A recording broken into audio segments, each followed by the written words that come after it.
Fala galera, Robson Lima aqui, comanda essa vlog, tudo bem? Eu andei lendo Jürgen Habermas e a teoria da ação comunicativa, ou melhor dizendo, eu andei lendo coisas sobre a teoria da ação comunicativa num esforço de tentar entender essa confusão que a gente vive hoje em dia. Então lá estou eu, lendo ação comunicativa. Eu cheguei à conclusão de que o Habermas queria muito mesmo acreditar na modernidade, apesar de tudo. Mas ele não conseguiu, tadinho. E quem é Jürgen Habermas, né? Se você colocar o nome dele na Wikipédia, ele vai te dizer várias coisas sobre a vida dele e tal. O que eu quero, não quero fazer um vídeo Wikipédia pra vocês. Isso vocês vão na Wikipédia e leem. Mas o que eu acho interessante aqui, pra gente começar a pensar nas coisas do Habermas, é pensar que ele foi o cara que herdou as questões da teoria crítica, né, da escola de Frankfurt de modo geral. Essa questão de, meu Deus, a modernidade está quebrada. O que a gente faz com isso? O projeto de pessoas racionais tomando decisões racionais, de uma sociedade minimamente ok, ligada entre si e pensando as coisas de uma maneira ótima, né, segundo os padrões do iluminismo. Isso tudo acabou, né? E o Horkheimer foi o primeiro que apontou isso lá atrás, depois teve ele junto com Adorno, e desde então toda a escola de Frankfurt trabalhou nessa ideia. Habermas viu toda essa coisa e pensou, gente, se a gente precisa pensar isso, então vamos ter que pensar isso muito mais longe do que a gente tem pensado até agora. E essa é a parte que as pessoas não pegam muito da escola de Frankfurt. Ela nunca foi uma escola de sociologia, ela sempre foi interdisciplinar e ela sempre teve essa ideia de pensar a sociedade criticamente, de ver o que funciona, de ver o que não funciona, de propor alguma ideia, de propor alguma solução. Isso sempre foi a ideia da escola de Frankfurt. O Habermas, ele chegou numa ideia que ele chamava de teoria da ação comunicativa, tá? Isso tudo é anos 80 e tal, então vamos colocar que o mundo era bem diferente. A gente não tinha internet, a gente não tinha WhatsApp, vamos colocar isso no seu devido lugar, tá? A teoria da ação comunicativa é uma resposta que o Habermas quer dar a um grande problema histórico, vamos dizer assim. Desde o surgimento do capitalismo e, mais particularmente, desde a consolidação dos oligopólios de mídia no século XX, a imprensa, certo? O jornal, o rádio, o telégrafo, a conversação na esfera pública, ela passa a ser progressivamente mais e mais pautada nas ideias, opiniões e visões de um grupo reduzido de pessoas, certo?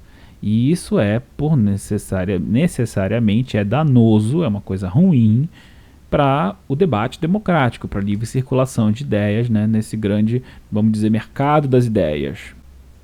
Esses meios de comunicação de massa ligados a oligopólios de mídia, eles, vamos dizer, acelerar o processo de decadência da esfera pública que já estava ocorrendo, já que a cultura difundida por esses meios de comunicação é uma cultura de consumo, é uma cultura que busca manipular os interesses, busca manipular pessoas para determinados fins. Não, é uma discursividade de sedução, não é uma discursividade para vamos debater uma ideia, vamos ver o que está acontecendo no mundo e tal. Não é mais um processo horizontal, é isso que eu quero dizer, para resumir aqui.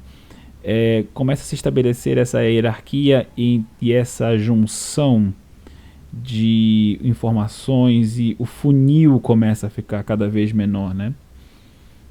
E isso tem consequências políticas super danosas para a conversação pública de modo geral.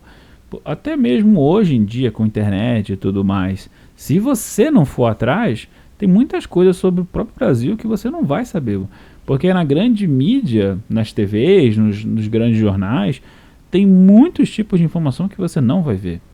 Esses feudos da comunicação, eles colonizaram o que o Habermas chama de mundo sistêmico, ou sistemas do mundo, etc., que é o que? A economia, o aparato estatal, certo? Essas coisas macro que estão além do nosso controle direto, vamos dizer assim.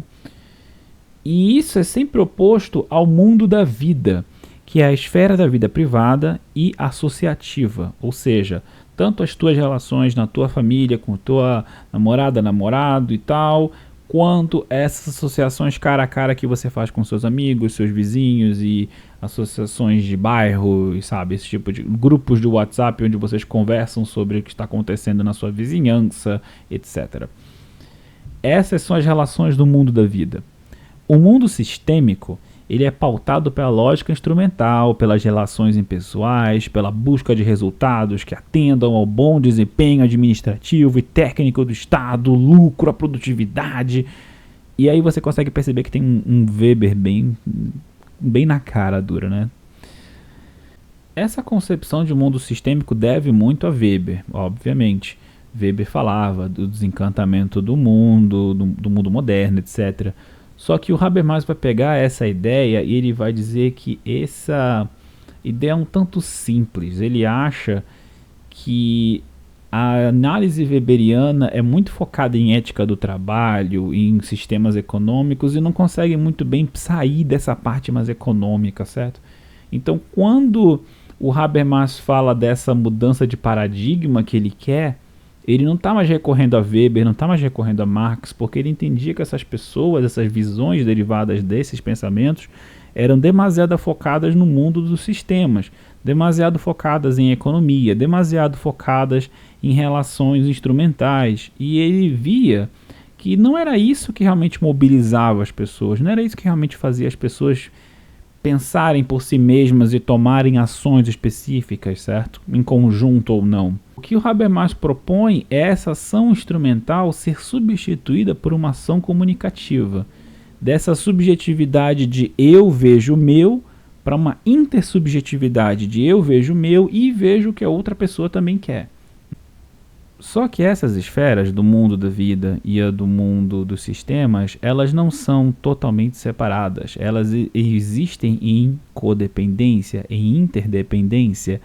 E o que faz essa ponte entre os mundos são tanto a ação comunicativa dos indivíduos quanto a ação dos meios das mídias que trabalham para essa ponte, que tentam fazer essa ponte entre os anseios e interesses dos indivíduos no mundo da vida e vamos dizer entre aspas, os anseios e os interesses das instituições econômicas que estão colocadas no mundo dos sistemas, da racionalidade instrumental. No mundo da vida predomina esse agir comunicativo para o entendimento mútuo, ao contrário do mundo dos sistemas, onde o que vale é aquela coisa da lógica individualista, do clientelismo que eu falei antes. As demandas dos sujeitos, esses anseios de, meu Deus, eu quero um mundo melhor, eu quero uma rua melhor, mais asfaltada, eu quero que a minha existência pare de ser um crime, eu quero casar com quem eu quiser, pelo amor de Deus, não precisa ser alguém do gênero oposto ao meu. Esse tipo de demanda surge no mundo da vida. Então, os indivíduos vão se associar, eles vão com essa associação feita, eles vão passar a se apresentar numa esfera pública mais ampla, e aí sim você está tendo uma passagem do mundo da vida para o mundo dos sistemas, porque é através da esfera pública que as demandas do mundo da vida vão ser apresentadas ao mundo dos sistemas e vice-versa. Quando eu falo dessas coisas, eu estou simplificando bastante o Habermas, em primeiro lugar, o que já é meio que um crime, mas infelizmente o YouTube é assim mesmo.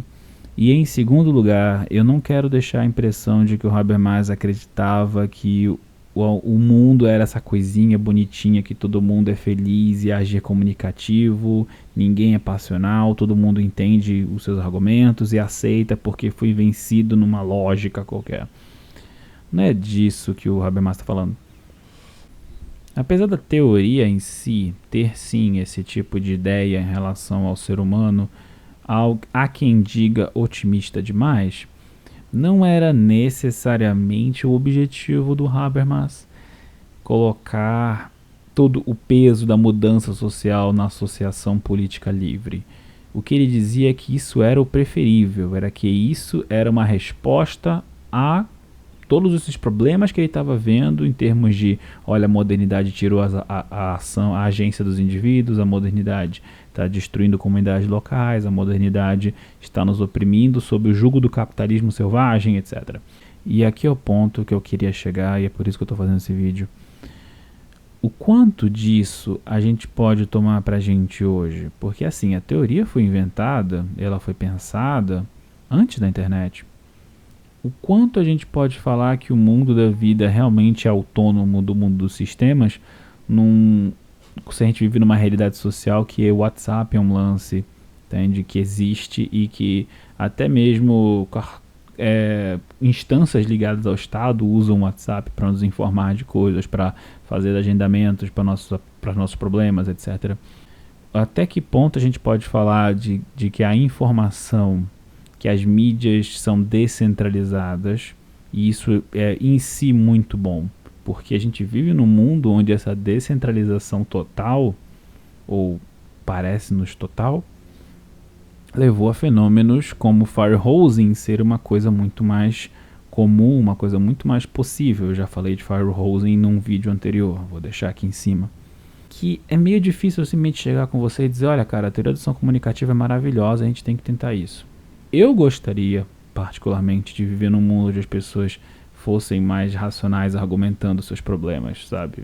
Eu realmente gostaria que se o respeito às demandas do outro fosse meio que o padrão das conversas políticas. Mas infelizmente a gente não vive nesse mundo. E o que a gente pode fazer?